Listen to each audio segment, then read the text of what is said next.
Graça e a paz de Cristo. Amém. Amém. Coisa boa a gente estar de novo aqui, não é? Pela segunda vez no dia, obedecendo a santa convocação do nosso Deus para cultuá-lo, para adorá-lo, para cantarmos, orarmos ao nosso Deus. E também, meus irmãos, com uma maneira de adorar o nosso Deus, ouvirmos a sua santa palavra, né, com atenção, com diligência, com extrema responsabilidade. A minha oração e minha súplica pelos meus amados nessa noite é que o Senhor nos dê um coração sensível à palavra de Deus e ouvidos para ouvir. E principalmente, irmãos, que pela graça de Deus nós possamos praticar a sua santa lei. Amém. Vou convidar você a abrir. Nós estamos fazendo a exposição para vocês que nos visitam nessa noite no livro de Colossenses. Então vamos abrir lá em Colossenses 1, por favor. Eu vou fazer a leitura a partir do verso 15, até porque eu vou ainda contextualizar aquilo que vimos na semana passada, né? Apenas fazer aí uma lembrança de algumas coisas, e aí a gente vai trabalhar os versos de 21 a 23 e vamos fechar aquilo que nós vimos aqui, que é aquela perspectiva de um cântico de adoração, né? No momento em que Paulo está louvando a Deus, falando acerca da pessoa de Cristo Jesus. Então a palavra de Deus nos diz assim, por favor, acompanhe a leitura.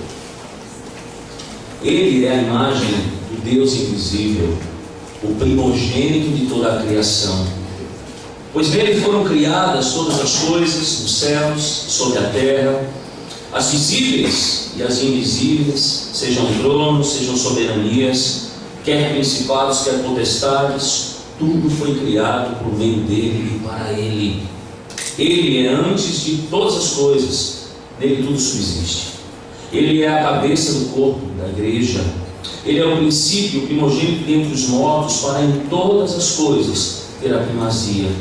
Porque aprove a Deus que nele residisse toda a plenitude, e que, havendo feito paz pelo sangue na cruz, da sua cruz, por meio dele, reconciliasse consigo mesmo todas as coisas, quer sobre a terra, quer nos céus.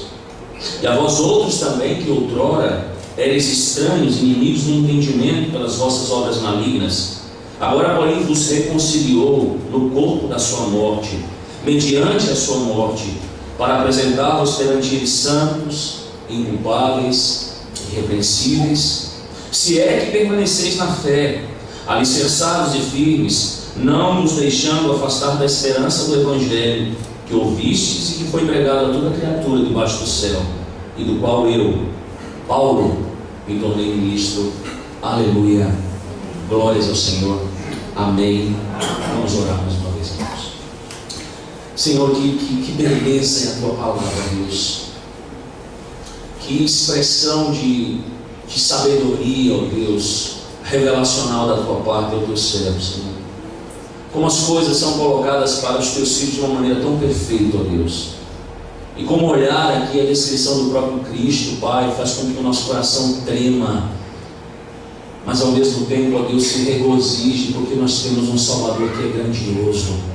Ele vive. Ele morreu pelos nossos pecados, mas Ele vive. E principalmente o fato de saber, ó Deus, que Ele governa e sustenta todas as coisas. A nossa vida reside nele, a nossa existência reside nele, Senhor. Mas também sabedores da esperança que nos aguarda, Senhor Deus, a promessa bendita de que Ele virá, de que Ele cavalgará sobre as nuvens com suas miríades celestiais, e de que Ele virá para a sua igreja finalmente. Pai, bendito seja o Senhor por essa imagem gloriosa da pessoa de Cristo. Nos abençoe ainda nessa noite ao contemplarmos, ó Deus, não apenas a pessoa, nos lembrarmos do próprio Cristo aqui, Senhor, mas daquilo que Ele fez por cada um de nós, por cada um dos eleitos de todas as gerações, espalhados por toda a face da terra. Assim oramos em Seu nome e agradecemos, ó Deus, em Cristo. Amém. Amém. Bom, nós falamos, fiz questão de ler o verso 15 para nos lembrarmos daquilo que trabalhamos aqui na semana passada, né? Exposição, como eu disse aqui na oração, de um texto esplêndido, belíssimo, né? Aí, certamente, daqueles que falam sobre Cristo na Escritura Sagrada, um texto, irmãos, assim, fantástico mesmo, grandioso, né? A gente tem a expressão do próprio Cristo aqui em detalhes tão vívidos, né? E nós vimos aqui, irmãos, então, que o próprio, falamos sobre a divindade de Cristo, falamos sobre a subsistência de todas as coisas na pessoa de Jesus Cristo, falamos sobre a sua ressurreição. Ele é aquele primogênito dentre os mortos. Ou seja, se há de fato a garantia que nós vamos ressuscitar dentre os mortos, é porque primeiramente Cristo venceu a morte em nosso lugar, para o nosso benefício. Então vejam, irmãos, que coisas maravilhosas, né? A nossa comunhão que nós temos com Deus, a paz que foi estabelecida por meio do seu sangue, a grandeza da pessoa de Cristo em todas essas coisas, a reconciliação da qual nós também vamos falar aqui nessa noite. Todas as coisas nós recebemos porque Cristo é o Senhor, porque Ele é o Salvador, porque não há igual a Ele, porque todas as coisas certamente foram criadas, como vimos aqui, por Ele, para Ele, a glória é dEle, irmãos, a subsistência é nele. E aí, nós aqui estabelecemos algumas coisas com os irmãos, temos aqui algumas perguntas, né? Precisávamos analisar isso à luz da nossa própria vida. Eu quero começar essa noite, então, porque eu também vou terminar assim, fazendo aqui algumas indagações até aquilo que vimos aqui, lá no verso número 20.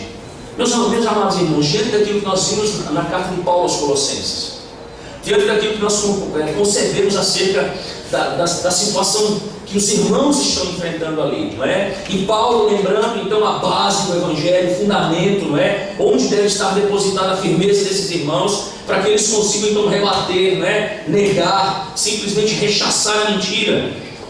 Surgem algumas perguntas para nós: em que cremos? Que cremos, irmãos? Ou porventura, quem é Jesus para você? Você já se fez essa pergunta, se faz essa pergunta constantemente: quem é Cristo para mim? Não é? Será que você crê de todo o coração naquilo que o Evangelho diz acerca de Cristo?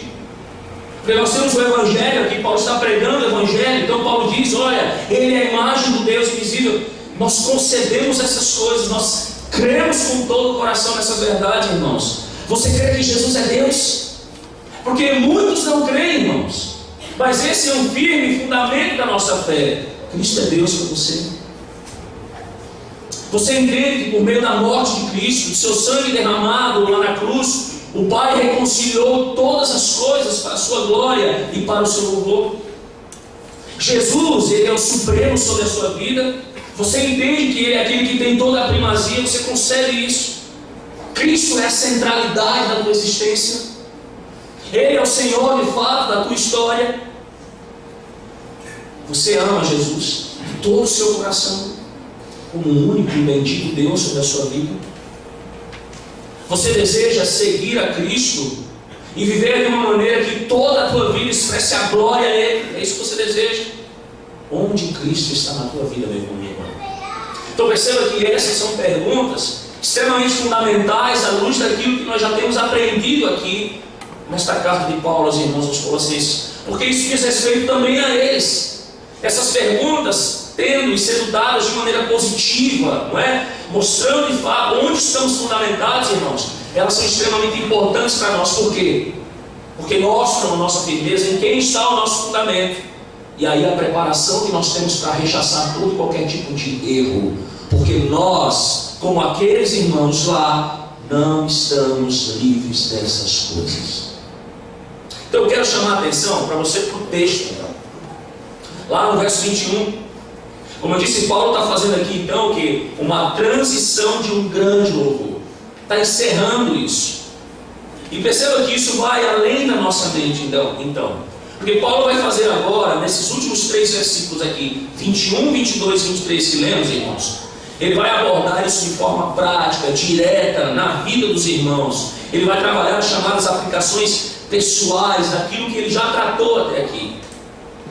E veja então que no verso 20 ele diz que Cristo reconciliou toda a criação através da sua cruz, através da sua obra. Vejam que a criação foi corrompida pelo pecado, a criação estava em cativeiro do pecado, e então ele diz então no verso 20 que tudo foi reconciliado por sua obra vicária. E veja então que nos versos 21 e 22 Paulo diz então aos Colossenses o seguinte: e a vós outros também, que outrora vocês eram estranhos, inimigos no entendimento, pelas vossas obras malignas. Agora, porém, diz o apóstolo Paulo, ele vos reconciliou no corpo da sua carne. Paulo está dizendo: olha, irmãos, vocês foram reconciliados. É como se Paulo estivesse basicamente dizendo: ok, vejam agora a chamada preeminência, a suficiência de Cristo, e percebam que isso é algo que nos impressiona, porque isso vai muito além da nossa própria concepção humana, da nossa própria compreensão humana, embora nós entendamos sim alguns aspectos dessa suficiência e dessa proeminência. E veja que nós podemos sim contemplar de certa forma a grandeza de Cristo. E aqui nós temos então, irmãos, a evidência dessa grandeza. A pergunta é: quem mais poderia reconciliar os pecadores com o Deus Santo? Quem mais poderia fazer isso? Você poderia fazer isso? Eu poderia fazer isso? Algum sacerdote humano poderia fazer isso? Pecador como nós? Não, irmãos. Cristo é preeminente nessa obra. Cristo é supremo nessa obra. É Ele que pode, de fato, reconciliar rebeldes com aquele que é o Criador, ou seja, com Ele mesmo. Então vejam, irmãos, que na passagem que estamos estudando nessa noite, nós temos uma grande palavra para descrever a nossa salvação. E a palavra qual é? Reconciliação. Essa é uma das palavras, irmãos, que nós encontramos no Novo Testamento, que nos dá, de certa forma, na verdade, de toda a sua completude, aquilo que Cristo fez por nós na cruz do Calvário. Quando nós falamos sobre salvação, por exemplo, à luz do Novo Testamento, nós vamos lidar aqui com outras expressões, com outras palavras. Nós, por exemplo, quando falamos sobre salvação, nós falamos sobre redenção. Quando falamos sobre salvação, nós trabalhamos a perspectiva do quê? Também da própria propiciação dos nossos pecados. Quando falamos sobre salvação, nós falamos também sobre o quê? Sobre justificação. E veja que todas essas palavras, elas não têm a sua mutualidade exclusiva. Porque, irmãos, todas elas apontam para aquilo que acontece quando a obra da cruz é aplicada aos pecadores, quando eles recebem um dom que somente o Filho de Deus pode de fato dar. Então hoje à noite, o que nós vamos fazer? Nós vamos avaliar esses 3 últimos versículos aqui, baseados nessa palavra reconciliação. E eu quero trazer pelo menos, irmãos, 3 coisas nessa passagem. Primeiro, a reconciliação ela é necessária. Segundo, a reconciliação ela tem o que, irmãos? Um objetivo. E lá no último versículo, nós vamos estudar nessa noite, nós vamos ver uma admoestação. Paulo vai chamar a atenção desses irmãos. Lógico, nós temos aqui no verso 23, nós vamos ver ali também, uma espécie de uma admoestação que contém uma promessa de reconciliação. E tudo isso eu quero fazer com base no tema, irmãos. Qual é o tema? A aplicabilidade, e nós vamos falar então de aplicação prática para a vida dos Colossenses.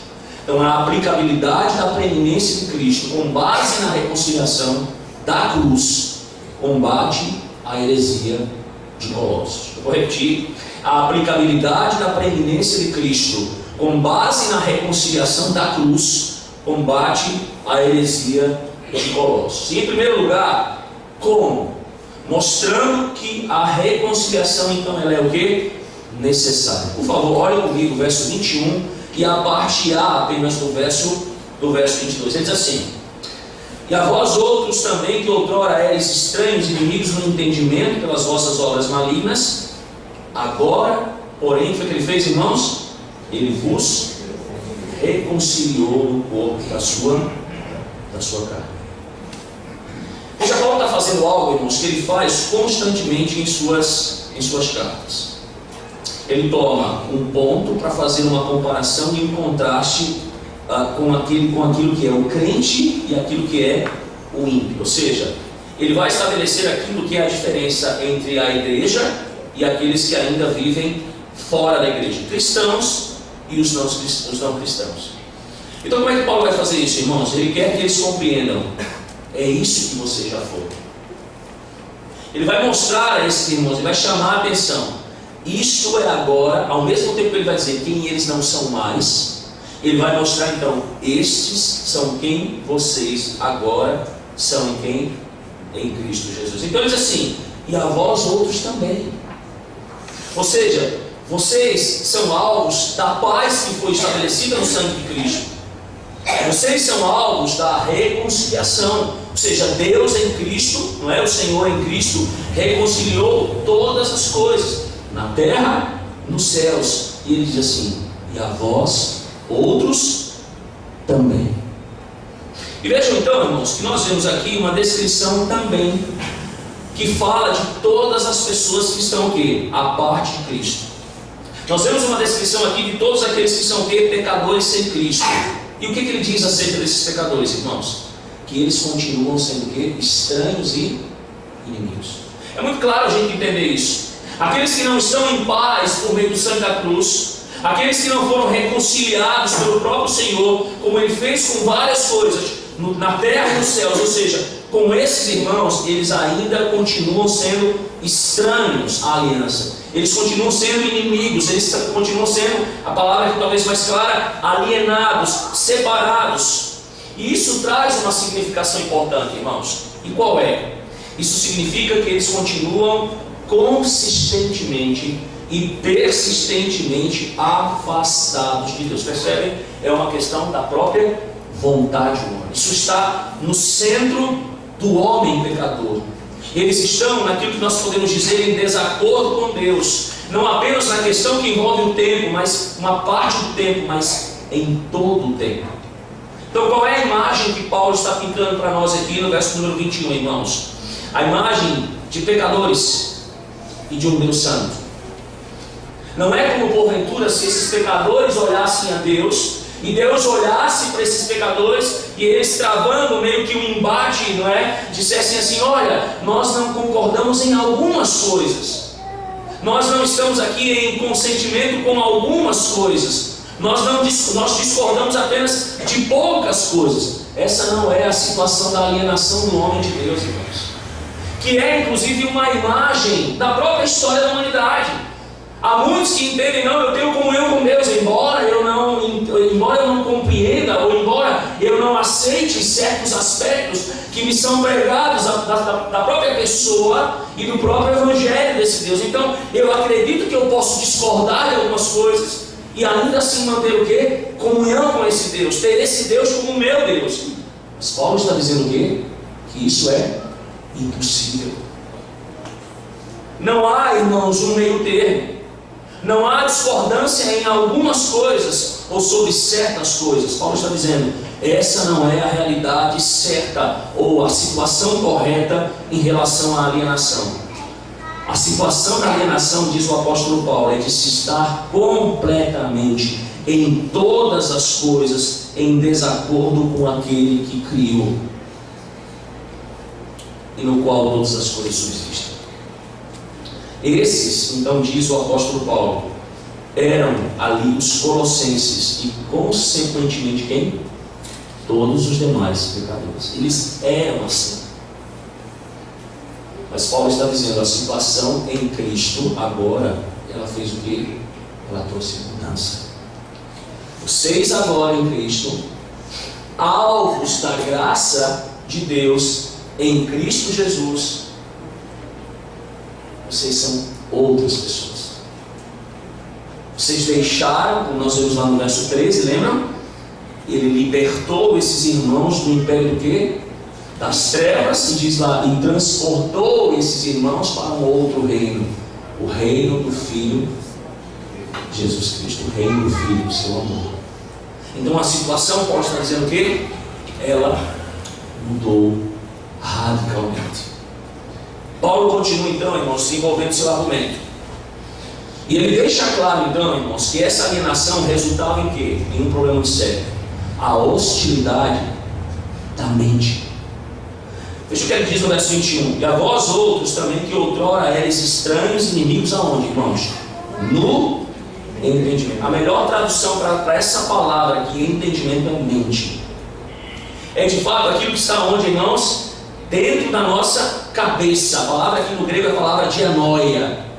E vejam que ela não significa apenas aquilo que está dentro da nossa cabeça. Não é apenas isso. Mas é nos mostrando de fato, incluindo aqui o conceito do próprio ser interior. Ou seja, ele usa essa expressão mente como se ele estivesse inclusive falando do nosso próprio coração. Ou seja, a centralidade do homem. E por que Paulo faz isso? Ele mostra o núcleo de quem você é. E Paulo então diz, irmãos, que o pecador ele é o quê? Quando ele fala sobre a mente, ele diz: o pecador ele é hostil em relação a Deus. Ele nutre hostilidade. É uma raiva contra Deus.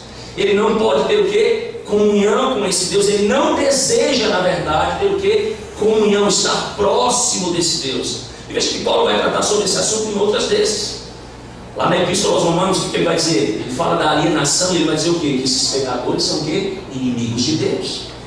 Ele não os trata como amigos, ele diz que eles são inimigos, ele diz que eles são alienados. A hostilidade está na mente. E então, infelizmente, ele diz, no verso 21 ainda, pelas vossas obras malignas. Sabe o que isso quer dizer, irmãos? Que uma mentalidade hostil para com Deus, ela vai produzir o quê? Obras boas. Quando a mente do homem ela é hostil, ela vai praticar o que é bom diante de Deus? Não. Mente em hostilidade, mente maligna vai produzir, irmãos, ações malignas. É exatamente isso, é essa a questão que ele está dizendo. Antes de Deus, Paulo está dizendo, olha, eu vou lembrar a vocês quem vocês eram antes de Deus. Eu estou mostrando para vocês aqui qual é a imagem antiga que vocês tinham, e contrastando essa imagem agora com a imagem nova que vocês têm. Antes, em todo o vosso ser, na hostilidade da vossa mente, vocês produziam todo tipo de obras malignas. Paulo está dizendo, ações, pensamentos, palavras, como pecadores, vocês eram inimigos de Deus. Então essa era a situação, esse era o dilema. E aí então, meus irmãos, vem uma pergunta natural diante da argumentação do apóstolo Paulo. Qual é? Quem pode então reconciliar esses inimigos com um Deus que é santo? Porque nós sabemos que Deus não pode lidar com o que, irmãos? Com o pecado. Então quem poderia fazer isso? E aí diz no verso 22, veja comigo lá. Agora, porém, foi o que ele fez? Vos reconciliou. São vocês a quem eu estou falando, da igreja. Ele fez isso, ele vos reconciliou. E como? No corpo da sua carne, mediante a sua morte. Ou seja, lá quando ele toma o seu lugar, substitutivamente na cruz, voluntariamente morrendo em teu lugar, foi exatamente assim que ele fez. Foi assim que ele reconciliou. Aqui Paulo nos mostra, irmãos, o que era necessário para que esse tipo de inimizade pudesse acabar. Para que o pecador, ou seja, para que aqueles irmãos que agora são irmãos em Cristo, lá em Colossos, eles pudessem deixar então de ser o quê? Inimigos de Deus e fossem reconciliados com Deus que é santo. Isso exigiu algo. E Paulo diz isso de forma clara. Isso exigiu duas coisas. Primeira, iniciativa. Segunda, pagamento. E aí deixa eu fazer uma pergunta para você. De quem foi a iniciativa, irmãos?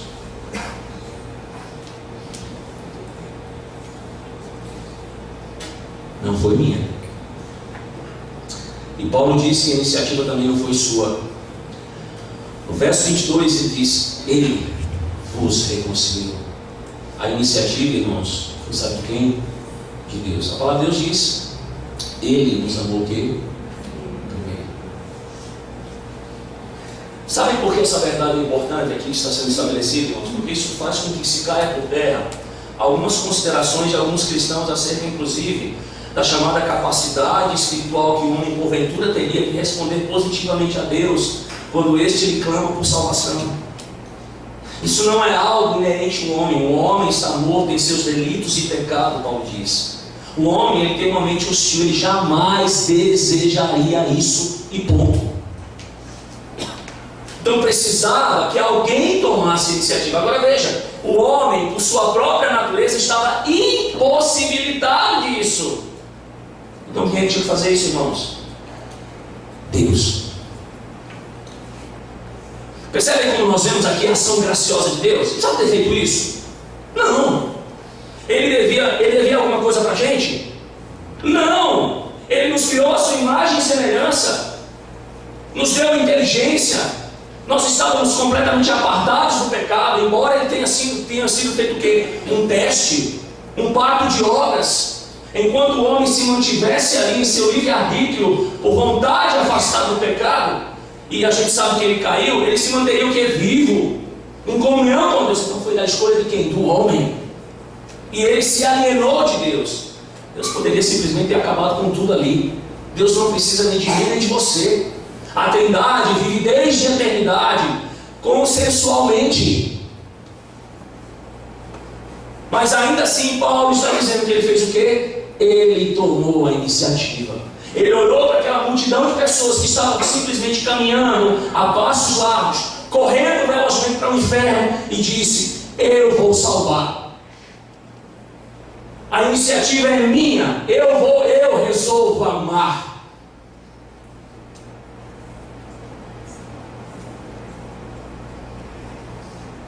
Nós não estávamos interessados nisso, meu irmão.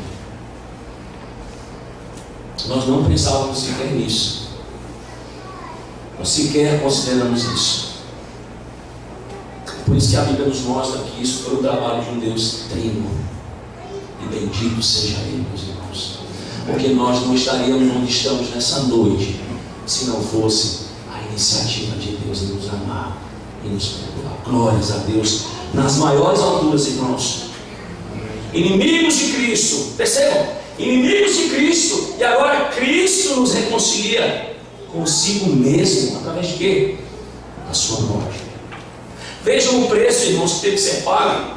Veja, não apenas a iniciativa, não é? Mas um pagamento para essa reconciliação. Ou seja, o Filho de Deus, a segunda pessoa da Trindade, se tornou carne. Ela pagou a pena de morte. Ela cumpriu as exigências, as demandas da lei. A ira de Deus precisava ser aplacada, e ela o foi sobre Cristo Jesus por causa dos nossos pecados.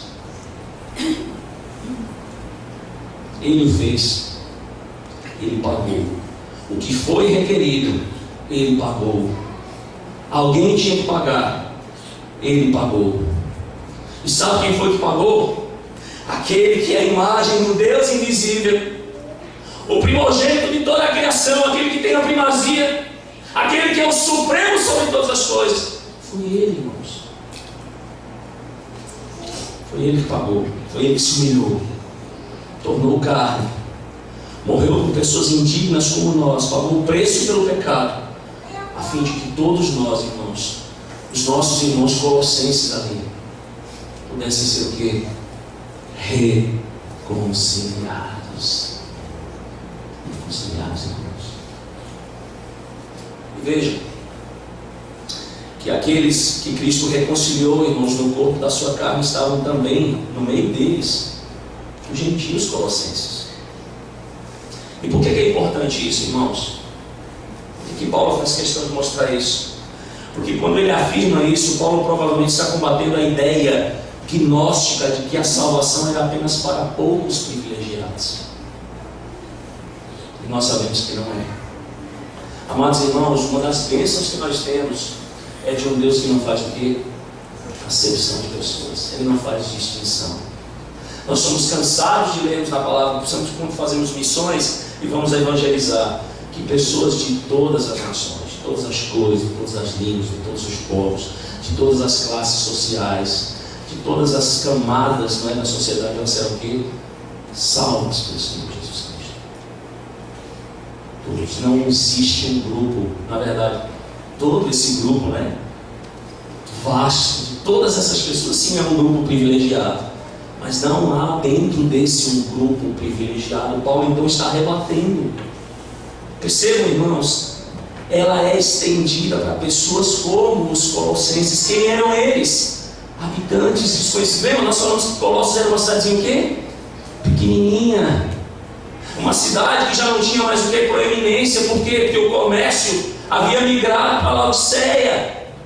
Então aquela cidade meio que ficou no esquecimento. Pouquinhos irmãos ali na igreja, uma igreja pequena, mas a salvação também era para quem? Para eles. A salvação é para as pequenas igrejas do Piauí, irmãos. É para Parnaíba, é para lá do sul do Piauí, é lá para Buriti, é para Teresina, é para todos nós, amados. Podemos ser desconhecidos para o mundo, mas nós somos totalmente conhecidos de Deus. Bendito seja o Senhor, Deus. Ele conhece cada um de nós pelo nosso nome. Ele nos criou para a sua glória, irmãos. Então, diante disso, deixa eu fazer uma pergunta para você. Deixa eu aplicar isso para a gente nessa noite.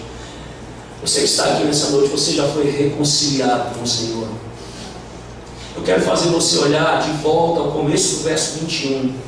Ele diz: e a vós outros também, que eram estranhos, que eram inimigos, que eram o que? Hostis lá no pensamento, né? Que praticavam as obras malignas, mente maligna, obras malignas. Eu pergunto a você aqui nessa noite, membro desta igreja e pessoa que nos visita nessa noite, você já foi reconciliado?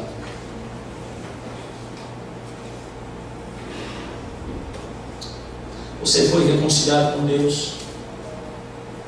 Ou deixa eu melhorar, ou talvez expandir um pouco essa pergunta.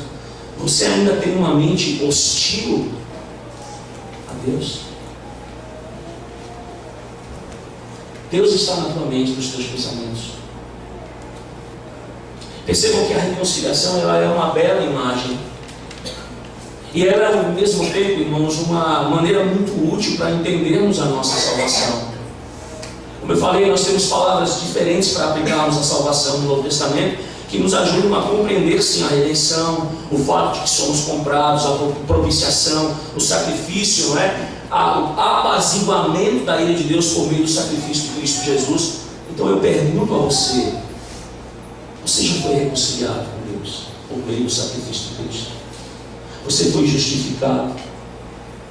Porque eu quero dizer a você nessa noite que, se isso já aconteceu, a Escritura também nos diz, e usa uma outra expressão: você já foi declarado inocente. Os teus pecados já foram pagos. Você é inocente. O acusador não tem mais do que lhe acusar. O sangue de Cristo já te lavou de todos os teus pecados. Já existe paz com Deus. E veja que não é apenas um aspecto legal, mas também aqui nós temos um aspecto familiar. Sabe qual é o aspecto familiar disso? Lá, irmãos, no passado, naquele contexto, naquela região, vocês se lembram o que significava sentar-se à mesa com alguém? Lembram? Era motivo de honra. Alguém que era convidado para estar com o outro comendo, sentado à mesa, era um motivo de quê? De honra. Na reconciliação nós não temos apenas o aspecto legal, mas nós temos, como eu falei, um aspecto familiar. Sabe qual é? Nós somos convidados a nos sentarmos à mesa com nós todos. Nós temos agora uma família muito maior que a nossa família de sangue. Eu pergunto: você consegue imaginar isso? Você consegue, por exemplo, imaginar aquele seu pior inimigo, aquela pessoa que mais te magoou na vida do que qualquer uma outra pessoa, a que mais te ofendeu,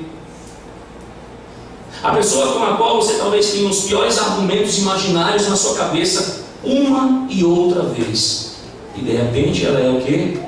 Reconciliada. E agora vocês que eram inimigos estão juntos e reunidos. Que graça, irmãos!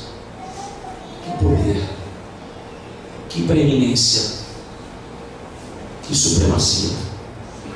Portanto, meus amados irmãos, para sermos o que somos, é necessário que sejamos reconciliados. E bendito seja o nosso Deus. Mas isso nos leva a uma segunda questão nessa noite, irmãos. A beleza desse texto qual é? Lembram que a preeminência de Cristo, não é? Nesse fato da reconciliação estabelecida na cruz do Calvário, ela está combatendo o quê? Uma heresia. Paulo não está trabalhando nesse tema simplesmente um tema solto, mas ele usa para inclusive combater o erro. E em segundo lugar, ele revela então qual é o objetivo da nossa reconciliação. Veja, não é apenas necessário que sejamos reconciliados. Deus não faz nada, irmão, sem objetivo, não. Às vezes nós fazemos as coisas sem objetivo, mas Deus não faz nada sem objetivo. Tudo que Deus faz é o que? Extremamente perfeito. E a reconciliação, ela tem um objetivo, sim. Olha comigo a parte B do verso 22 agora. O que ele diz?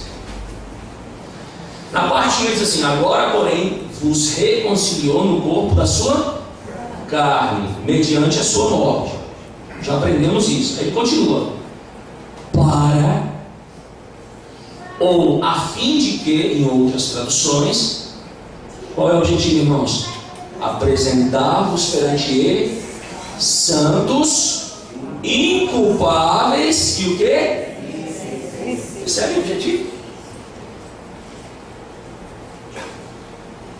Eu falei, no meio do versículo nós temos o quê? Um para, ou a fim de quê? Então ele está dizendo que Cristo fez isso para reconciliar os pecadores consigo mesmo, reconciliar os pecadores com Deus, e então Paulo diz, existe um propósito para apresentar-vos. E não é de qualquer jeito, irmãos. Mais uma vez, Paulo usa isso aqui para combater os gnósticos. Como, irmãos? Em resposta a esses falsos mestres, o que eles diziam? Que havia um novo e secreto caminho para a santificação e perfeição. Lembram lá? Culto, ou seja, angelicais, a guarda de certas prescrições antigas na lei. Nós sabemos que aquelas questões de ordem cerimonial, todas elas foram cumpridas em quem? Em Cristo. Muitas delas caíram porque apontavam para Cristo. Mas ainda assim, eles estão o quê? Eles estão dizendo, não, nós temos um novo caminho para o quê? Para a plenitude. Para que vocês sejam santos. Para que vocês possam ser o quê? Aperfeiçoados. Só que Paulo diz, não é assim coisa nenhuma. Porque tudo aquilo já havia sido cumprido em Cristo. Não há mais necessidade disso, nem muito menos quando olhamos para as questões de ordem o quê? Angelical. Por quê? Porque todas elas estão submetidas a quem? A Cristo. Se há alguém pleno, esse é Cristo. Se essas criaturas das quais vocês advogam, que elas devem ser cultuadas, para que inclusive possa haver o que? Santificação, piedade, conhecimento e plenitude. Ele está dizendo, não, elas só são quem são, e só têm o poder que têm, porque elas foram criadas por Cristo, e para a glória de Cristo. E se elas existem porque elas subsistem em Cristo. Então Paulo está dizendo, não é nada disso. Muito pelo contrário. Paulo garante com isso que Jesus, irmãos, os apresentaria diante do seu Pai, com o seu sangue, ou por meio dele, inculpáveis, santos e irrepreensíveis. Cristo ele faz isso. E aqui há duas coisas. Uma, amados irmãos, nós já somos inculpáveis. Amém? Amém. Já somos. Amados irmãos, nós já somos santos. E pastor? Sim, você é um santo. Que bom. Meus irmãos, nós já somos em certo aspecto irrepreensíveis. Mas como pecadores, pastor, a palavra irrepreensibilidade é muito pesada. Mas em certo aspecto nós já somos, irmãos. Isso não aponta apenas para o aqui e agora. Ou seja, é o já e o ainda não. Lembram? Isso nos dá uma perspectiva escatológica de fim dos tempos. Quando recebemos a glorificação dos nossos corpos, sim, vamos experimentar isso de uma maneira o quê? Plena, perfeita, completa. Mas nós já temos esses aspectos da vida cristã. Porque eles já nos foram concebidos e dados por meio do que Cristo fez. Não por meio de cerimônias, não por meio de culto à própria criatura, mas por meio exclusivo de quem? De Cristo. E Paulo diz, é nestas coisas, meus amados irmãos, que vocês devem permanecer alicerçados, firmados, como ele vai dizer no final do versículo 23, não deixando-nos afastar da esperança que está sendo proposta no Evangelho.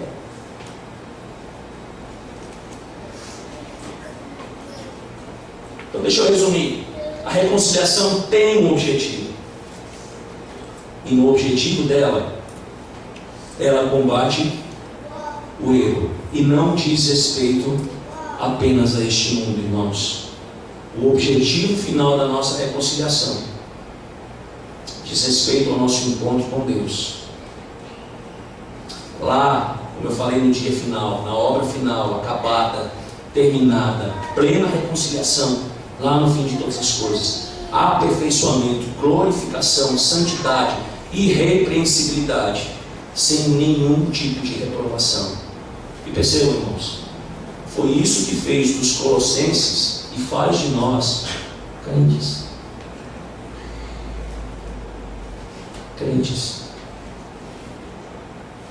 Agora deixa eu ressaltar algo importante para você. No âmbito terreno, Paulo não está dando aqui, quando ele diz isso, margem ou inferindo algum tipo daquilo que nós poderíamos dizer porventura, que alguém que é salvo, regenerado, justificado pela fé em Cristo Jesus, possa vir a perder a salvação. Por quê? Exatamente pelo que ele diz logo em seguida. Olhem comigo, por favor. O verso 23 diz assim: se é que permaneceis aonde? Na fé. Percebe? Deixa eu começar então a fazer a exposição do último ponto dessa noite. Paulo não está dizendo aqui, irmãos, que alguém pode perder a sua salvação. E quando ele coloca essa cláusula, se é que permaneceis na fé, ele apenas está dizendo o quê? Que se alguém professa ser um cristão e vier a abandonar a Cristo, essa pessoa será condenada por Deus por causa dos seus próprios pecados. E a apostasia vai revelar a verdade de que ela nunca foi o quê? Salva. Então, para a gente concluir, qual é o último ponto dessa noite? É que o erro é combatido nessa preeminência na questão da obra da cruz na reconciliação, estabelecendo a perseverança como um caráter genuíno da fé, que é indispensável para a salvação, sim, irmãos. Volta lá para o verso 23 comigo. Diz assim: se é que permaneceis na fé, alicerçados e firmes, não vos deixando afastar da esperança do Evangelho, que ouvistes e que foi pregado a toda criatura debaixo do céu, e do qual eu, Paulo, me tornei ministro. O que Paulo faz? Ele termina a explanação dele. Ele mostra a efetivação da nossa reconciliação em Cristo Jesus, mas ele diz que existe uma condição que deve ser cumprida. Que condição é essa? Ele fala sobre fundamento e fala sobre firmeza na fé. Deixa eu explicar isso direitinho para não ficar margem para você, tá? Talvez diga: o cuidado divino. Essa é a frase de Odeon. O cuidado divino pressupõe sempre a perseverança por parte de quem? Do homem. Eu vou repetir. O cuidado de Deus, ele sempre pressupõe a perseverança por parte de quem? Do homem. A Bíblia fala que nós devemos ser perseverantes ou não? Sim. Fala. A perseverança é a prova de um caráter genuíno do que, irmãos? Da fé. Perseverança e fé caminham o quê? Juntas, irmãos. Veja que, lógico, aí onde a gente tem que compreender uma coisa importante. Ninguém pode permanecer na fé em razão de esforço próprio. A fé é o que, irmãos? É algo gracioso da parte de Deus para com quem? Para com o pecador. A Bíblia diz que a fé é o que? É um dom de Deus. E veja que para a nossa fé e também para a nossa perseverança, nós necessitamos de quê? De graça capacitadora de Deus, desde o princípio até o quê? O fim. Não é Ele que começa a boa obra, mas é Ele também que vai o quê? É que diz a Escritura? Ele começa a boa obra, mas é Ele que vai terminá-la, Ele que vai completá-la. Agora vejam, meus irmãos, isso não anula a responsabilidade e a atividade humana. Sim, tem que haver um esforço contínuo e perseverante de quem? De cada um de nós. Sim. Agora veja, não obstante, devemos observar que essa é precisamente a chamada atividade da fé. Não é uma fé em nós mesmos, mas é uma fé em quem? Em Deus. E Paulo está dizendo então que dessa maneira eles estarão estabelecidos sobre a rocha e o único fundamento, e o fundamento dos apóstolos, porque Cristo, segundo os apóstolos, Ele é o quê? Ele é a pedra angular de todo o fundamento sobre o qual estamos alicerçados. E essa cláusula condicional do apóstolo Paulo não se encerra ali. Ela continua diz assim: olha, e não vos moverdes da esperança do Evangelho que vocês têm o quê? Ouvido, o qual foi pregado a toda criatura que há debaixo do céu, e do qual eu, Paulo, também sou o quê? Ministro, ou seja, eu também preguei esse mesmo Evangelho. Então, qual é o perigo aqui que Paulo olha? A acusação dos gnósticos era que Epáfras estava pregando o Evangelho pela metade, ou seja, ele estava simplesmente escondendo algumas coisas. E então, qual era o argumento desses homens? O argumento desses homens era dizer assim: olha, não está sendo pregado tudo aquilo que vocês deveriam ouvir. Então quem vai suprir vocês dessas outras coisas somos quem? Nós. Mas Paulo está dizendo, quando ele fala, ó, não vos moverdes da esperança do Evangelho, Paulo está dizendo o que, irmãos? Está advertindo a eles a não retornarem uma outra vez ao estado anterior, praticando as mesmas coisas, vivendo os mesmos vícios que estavam destruindo a alma desses irmãos. Quer ver uma coisa? Olha comigo o capítulo 3.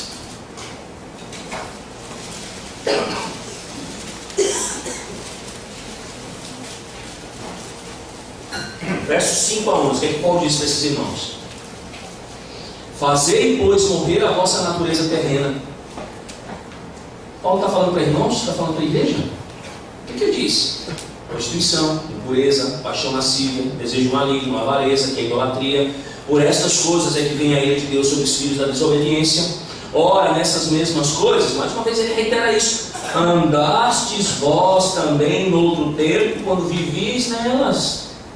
Agora, porém, despojai-vos igualmente de tudo isso: ira, indignação, maldade, maledicência, linguagem obscena do vosso falar. Não mintais uns aos outros, uma vez que vos despistes do velho homem com os seus feitos, e vos revestistes do novo homem, que se refaz para o pleno conhecimento, segundo a imagem daquele que o criou, no qual não pode haver quem, irmãos? Grego, judeu, circuncisão, incircuncisão, bárbaro, cita, escravo, livre. Porque ele vai dizer, Cristo é tudo. Percebe? Paulo está dizendo, irmãos, já passou. Não deem ouvido a isso. Perseverem no fundamento. Sejam firmes. Jesus Cristo é o completo e suficiente Salvador de vocês. Lembrem-se lá do que ele disse: vocês foram transferidos do reino das trevas para o reino do Filho do seu amor. Vocês tiveram os seus pecados o quê? Perdoados. Paulo está fazendo o quê? Estimulando a perseverança desses irmãos no Evangelho. O que Paulo está dizendo é: se você é um cristão autêntico, ao ouvir declarações como essa que eu estou declarando, lembrando desses fundamentos, o que isso vai fazer? Isso vai capacitar mais ainda vocês a serem idôneos. O Evangelho vai fazer isso. Vocês serão mais idôneos, mais firmes. Vocês compreenderão mais essas verdades. Vocês se apegarão mais a Deus. Vocês pertencerão mais a Ele, como desde o começo foi. E Paulo assevera: vocês não estão recebendo nada pela metade, como os falsos mestres estão acusando. Vocês não precisam de nada. Por quê? Porque eu reitero, quem começou a boa obra em vocês, é Ele que vai terminar. E a boa obra foi simplesmente iniciada se pregando todo o conselho de Deus. Lá nós aprendemos aqui no comecinho, Epáfras pregou aos irmãos todo o conselho de Deus, a verdade bíblica, e não fez isso pela metade. Muito pelo contrário, Paulo vai dizer, ele pregou o mesmo Evangelho que eu prego como ministro. Paulo está assinando embaixo o ministério de Epáfras. E mais uma vez, eles lembram isso a esses irmãos que estão dizendo: sim, eu sou crente. Então Paulo diz: na esperança que vocês estejam firmes, fundamentados na doutrina apostólica. Irmãos, as Escrituras afirmam que uma pessoa é salva, e ela é salva se ela permanecer na fé. Se ela não permanecer na fé, é um sinal de quê, irmãos? De que ela nunca de fato que creu em Jesus Cristo para a sua salvação. Essa é a verdade simples que Paulo repassa mais uma vez a esses irmãos. Eles precisam saber, lembrar-se dessas coisas, porque quando de fato o baque da heresia chega, a igreja precisa estar extremamente preparada, firme e fundamentada para rejeitar aqueles que são os operadores desse erro. O Evangelho, Cristo, mais uma vez ele reitera, é tudo aquilo que a igreja precisa. Ela não precisa de mais nada. Amém? Deixa eu concluir. No verso 23, então a gente vê o que? O propósito da carta. O que Paulo vai fazer agora, no finalzinho do capítulo 1, e aí partindo do capítulo 2 e consequentemente depois nos próximos capítulos? Ele vai lidar mais diretamente com os falsos mestres. Ele vai lidar com as filosofias. ele vai lidar com as diferentes práticas que estão querendo fazer o quê? Minar a verdade do Evangelho, que querem inclusive minar a sua própria base apostólica.